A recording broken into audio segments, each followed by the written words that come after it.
Egypt was a dominant force for over 30 centuries, dating back from 3100 BC till 30 BC, as it was captured by the Greeks. In this time, it led for Egyptians to create their own language through hieroglyphics and, more importantly, their own mathematical language used in their everyday life. The use of Egyptian fractions was so that it could divide things equally, such as land, as they had many workers. Due to the conditions of the climate and rain experience, they relied heavily on the Nile River through agriculture and transportation of materials.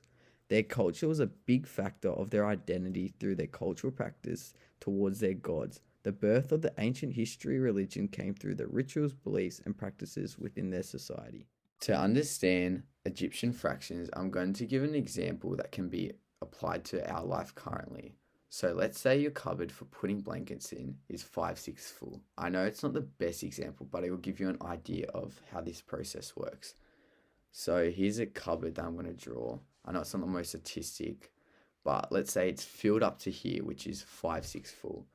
This begins to lead me to think, what else can 5/6 as a fraction be represented as? And I can show this through Egyptian fractions. So the cupboard is 1/6 away from being whole, because remember, 6/6 is equal to 1 whole. So 5/6 of the freezer was full. Now in ancient Egypt, they actually wrote fractions completely different than we do now. So one way we can prove this, I know it's going to be hard to read, but from this piece of paper called the papyrus. So this actually gives us a lot of information on Egyptian fractions. Now, this might look really hard to read and crazy, but I'm going to tell you the gist of what it is. So now in ancient Egypt, they actually didn't use any fraction with a number in the numerator besides a 1. So for example, they would use fractions like 1/2, 1/3, 1/4, 1/5, 1/6, etc. And so any of these fractions that has a 1 in the numerator, they use now, we can call these fractions unit fractions, any fraction that has a 1 in the numerator.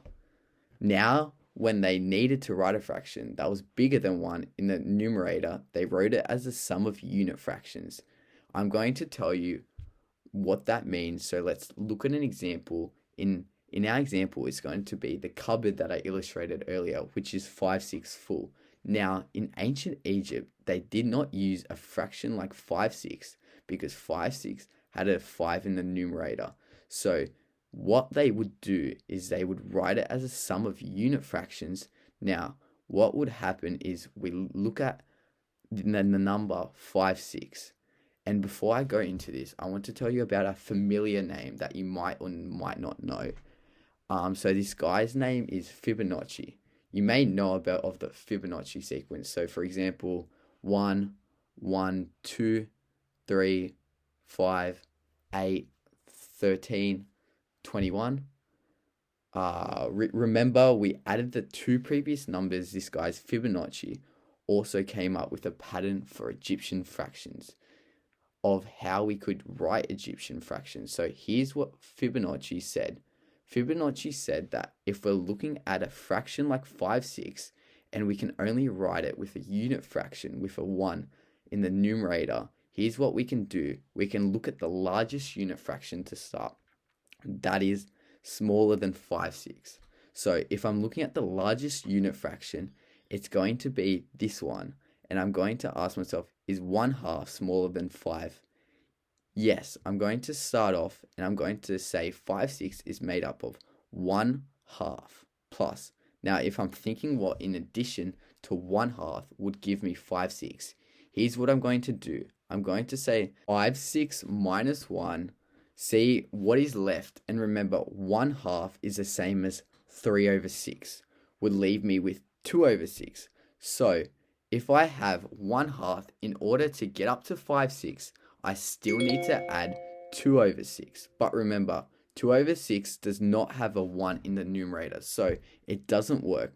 But we should know a fraction that is the same as 2/6, which is 1/3. So I can actually take 1/2 plus 1/3, and that's the same as 5/6. So Fibonacci called this method of always starting with the largest unit fraction first. He called it The gritty algorithm.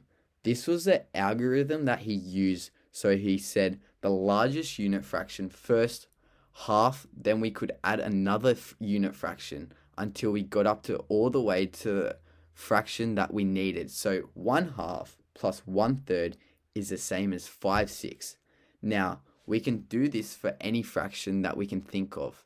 We can always think of how we can add together a series of unit fractions to make this fraction. So instead of 5/6, then ancient Egyptians would have written something like 1/2 and 1/3 to get up to 5/6. So I hope that you can understand how the earliest forms of fractions, Egyptian fractions, have been used in ancient Egypt